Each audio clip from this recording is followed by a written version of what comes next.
नमस्कार प्रेक्षकांनो, ठरलं तर मग मालिकेच्या आजच्या म्हणजेच 1 सप्टेंबरच्या भागात आपल्याला एक जबरदस्त असा ट्विस्ट पाहायला मिळणार आहे। पण त्याआधी जर तुम्ही माझ्या चॅनलवर नवीन असाल तर चॅनलला प्लीज सबस्क्राईब करा। आता आपण पाहतो की प्रताप आणि अर्जुन बाप्पाला घरी आणायला निघालेले असतात। इथे दुसरीकडे रविराज सुमनला पटापट आवरायला सांगत असतात, कारण त्यांना आता सुभेदारांकडे निघायचं असतं। पण नागराज जेव्हा आता खोलीतून बाहेर हॉलमध्ये येतो तेव्हा नागराजला बघून रविराज असं म्हणतात, अरे नागराज, तू अजून तयार नाही झालायस, आपल्याला निघायचं आहे सुभेदारांकडे। तर नागराज म्हणतो, अरे नाही दादा, आज माझी एक अर्जंट मीटिंग आहे, ती झाली ना की येतो मी। तर आता सुमनला हे ऐकून थोडा डाऊट येतो।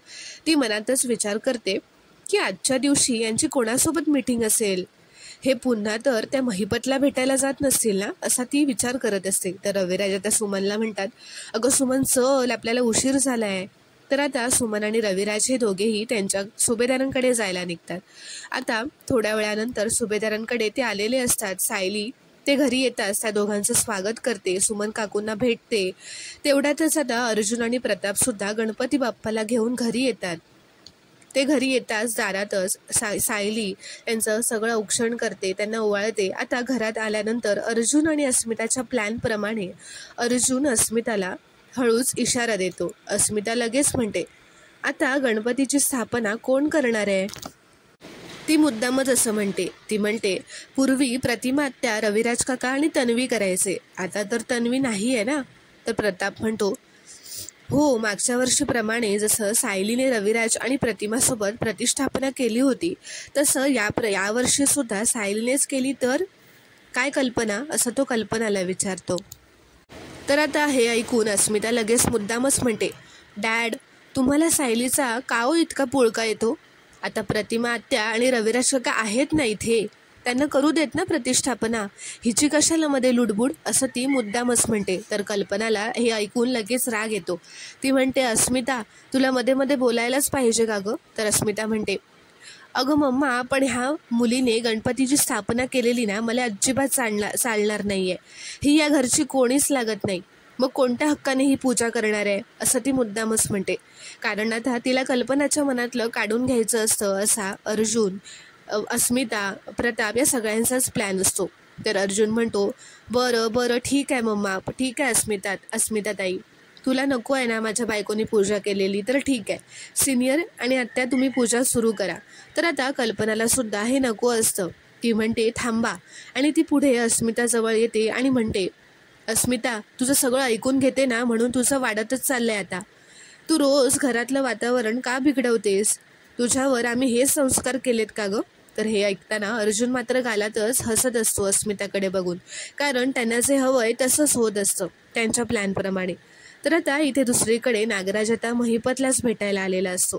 तो म्हणतो, मला तर आता संशयच येतोय, माझ्या बायकोने आपल्या दोघांना बघितलंय असं मला वाटतंय, कारण तिने कालच्या 2 दिवसात तुझा विषय काढला होता आमच्या घरी, तिने तुला जर बघितलं नसतं तर तुझा विषय निघालाच नसता, असं तो महिपतला म्हणत असतो। तर महिपत म्हणतो की जर असं असेल ना, तुझ्या बायकोला जर संशय आला असेल ना, तर आपल्याला गाफील राहून चालणार नाही। तर आता इथे दुसरीकडे आता कल्पना रागातच सायलीचा हात धरून जोरातच ओढून तिला पुढे घेऊन येते व म्हणते, हे सगळे मला थांबवण्याचा प्रयत्न करत होते, पण तुझं तोंड बंद ते बंदच। आपल्या घरावर कोणाची वाईट नजर पडली ना तरी तू वाघीण होतीस, मग जेव्हा तुला त्रास होतो तेव्हा तू मूग गिळून का गप्प राहतेस? तर रविराज असं म्हणतो, कल्पना, अहो तुम्हीच असं वागल्यावर ती तरी काय बोलणार आहे? तर कल्पना म्हणते, का आई, तुम्ही असं वागू नका, तुम्ही जे वागताय ना तो तुमच्या स्वभावाचा भाग नाहीये, एवढं तर बोलूच शकतेस ना, असं ती सायलीला विचारते। आई, तुमच्या रागाचा मला त्रास होतोय, तुम्ही असं बोलू नका, हे बोलू शकतेस ना तुम्हाला? अगं माझं तू सगळं वागणं सहन करतेस सायली, एवढी सहनशक्ती कुठून आणतेस तू? गेले 4 दिवस बघते मी, तुझे हे सासरे तुझा राग करतात तरी तू गप्पच राहतेस। अस्मिता तुला वाटेल तसं बोलते तरी तू गप्प राहतेस का सायली, का? असं ती रागातच ओरडून म्हणत असते, कारण तिला सुद्धा त्रास होत असतो, वाईट वाटत असतं। कल्पना असं म्हणते, अगं तू या घरची मोठी सून आहेस सायली, जर का कोणी चुकत असेल ना तर त्यांना त्यांची चूक दाखवून देण्याचा तुला पूर्ण हक्क आहे, पण तरी तू मान खाली घालूनच राहतेस. तर अस्मिता म्हणते, अस्मिता तर मुद्दामच म्हणते, मम्मा तुला एवढं चिडायला काय झालंय ग? तर कल्पना म्हणते, ती चिडतच अस्मितावर म्हणते, अस्मिता तू आता ना एक शब्द पण बोलू नकोस हा. मी बघते ना सायलीला आता गणपतीची प्रतिष्ठापना करण्यापासून कोण अडवतं ते.